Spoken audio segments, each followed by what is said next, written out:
Hey guys, it's Bryson Cohen here from C&B Airsoft, and today we're starting a new series here at C&B Airsoft. It's called Airsoft Busters. We go over the main myths that are in most Airsoft, most questions that are asked about Airsoft. So the 5 we're doing here, the first one will be Tokyo Marui FPS, if it's actually that bad as people say it is. The next will be iron sights versus optics to see if optics actually help or not. Then we'll be doing green gas versus CO2. We'll just be testing the power on that. Then we'll do AK-47 versus M4, which is everybody's main question because nobody knows what the hell to buy. And then we'll be doing mid caps versus high caps to see which one you should use for yourself, because it's honestly just a personal preference of what you would use in an actual war and what you want. So let's get into this. Okay guys, so for the first myth that we're going to go over here is Tokyo Marui's FPS really that bad compared to another gun? So for this one we'll be shooting these two guns, or Colin will be shooting those two guns at that blue shed that's about 150 to, no not 150, about 50 to 75 yards away from here. Would you say that? Yeah. Okay. So what are you shooting then? Alright, we got the C&B AK right here. You'll probably see one of these at every airsoft field, so we'll just use it as our standard airsoft rifle here. And we got a Tokyo Marui SIG 552. Most people say Tokyo Marui shoot pretty slow, so we're going to test that theory here today. And then we're going to stand over there and you guys can hear the difference.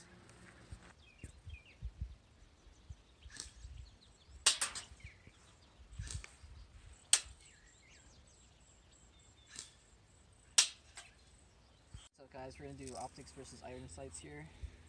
So we're going to start off with the iron sights. Now, I know it has an optic on it, but I can see through the iron sights just fine, so I'll have to take it off. I don't know if I can get it on camera here. You can see if you can. You can a little bit, but it keeps unfocusing. But you can see that you can see through it right there. Yeah. Just to let you guys know. Alright, so we're just going to see like how the accuracy is. I'm just going to do 10 shots, so here we go.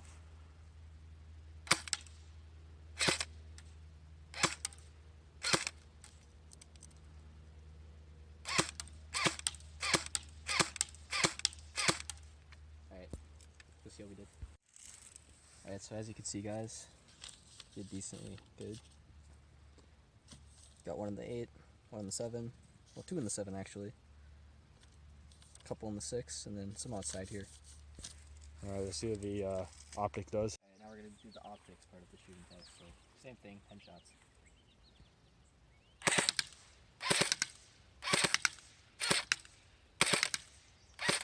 Alright, see how we did. Alright, so as you can see, we got a pretty tight spread here, so it helped a lot. Another advantage of using optics is it's easier to acquire your targets, so you can just hit them on the fly if they're moving real fast. Yeah, so I guess optics were better in this test, but it also depends on the user. Yeah, it also depends where you are also. Well, actually, sort of. It depends on the optic too, like if it's a one that's like 4 times zoom.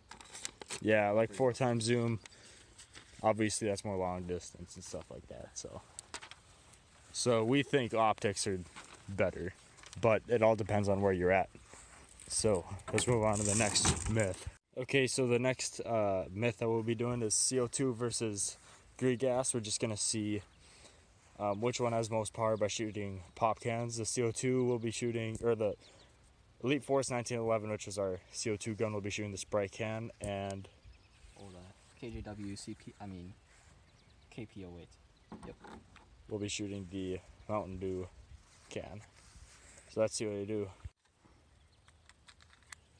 Alright, so we'll be standing about 7 feet away, just firing at the can.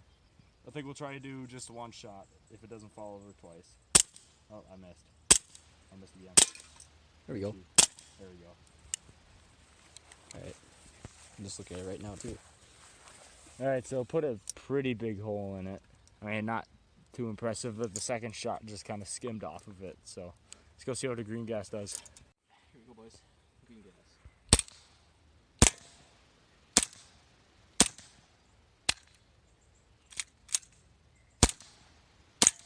Alright, that's 2. As you can tell, he missed the shot. He missed the can about 14 times. So let's see how it did. It put a little sliver hole in it, and I don't know where the second one went. Do you see? No. They It just looked kind like of it must have deflected. just hit in the same spot, like right about up here. Maybe. So it doesn't seem like it did as much damage. I don't think they have the FPS Yeah. that the CO2 has. The CO2 has also more immediate power, I think, where the green gas just more longevity of your gun. So I think for power, you'd probably want to go CO2, wouldn't you think? Yeah. And then if you want to go longevity of your gun, definitely go green gas, because it's a lot easier on your gun, I would think. So yeah, I think, well, it's a win-win for both of them. So let's go back to the next myth. Okay, guys, so we know you've all been waiting for this one, AK versus M4, and they're honestly, they all both have their own pros and cons. I think it's all just a personal preference, but we honestly think that. Alright, so on our final myth of the day, we're going to be doing mid caps versus high caps. Now, they both have their pros and cons, so I guess we'll start with the high cap here. Now, obviously, as you can tell, it's pretty loud, so that's our first con. But another con is you have to constantly wind it in the middle of battles. If you're using full auto a lot, that could be painful, but if you're using semi, it's not that big of a deal. That's the main cons for the high cap. And also high caps, well, yeah, pros. I mean, this thing holds like 600 bullets, Yeah, but that's pretty much the only pro, I would think. Other than it's super easy to reload. true.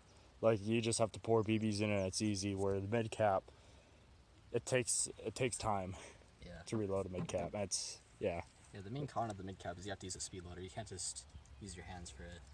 You have to carry speed loaders, and speed loaders don't carry very much unless you have good ones. Most people don't have the good ones. And they only carry, like, how much does this one carry? Like 50? 110. 110? Yeah. That's alright, but that's But like yeah, most 380s. mid caps are about 70s, 80s. Yeah. Especially for, like, smaller guns. Like an MP5 would be like 80. But yeah, then also, let's see. Oh yeah, I was gonna go over the other con, but that was just the 110 rounds. Pros, it makes it more realistic. That's what I like about mid caps, because you also have to reload a lot. You don't have the winding issue. But at the same time, I don't know. It's just personal. Like, sorry guys, the camera cut out. So keep going, Colin, on their mid caps. So yeah, basically, another pro and con is no matter which one is, like, no matter what it is, whatever one's on the left is always going to be bigger, so Yeah, that's keep that in mind. yeah. Always If use you whatever one's on the left. Yeah, so like if you're at a store and these are hanging up and the high cap is on the left, take the high cap because it's so much bigger. But if you if you go to a store and the mid cap is on the left, then obviously pick the mid cap because that's like a 4,000 round mid cap. Look how big that thing is. And then look how big the high cap is too. So yeah, those are life hacks right there, and we'll help you get the best gear for cheap. So Yeah. yeah, this is Bryson Collard from C&B Airsoft signing out. Alright, if you guys made it this far in the video, just leave your suggestions down below and I'll give you credit in the video description in the next one. So, see y'all.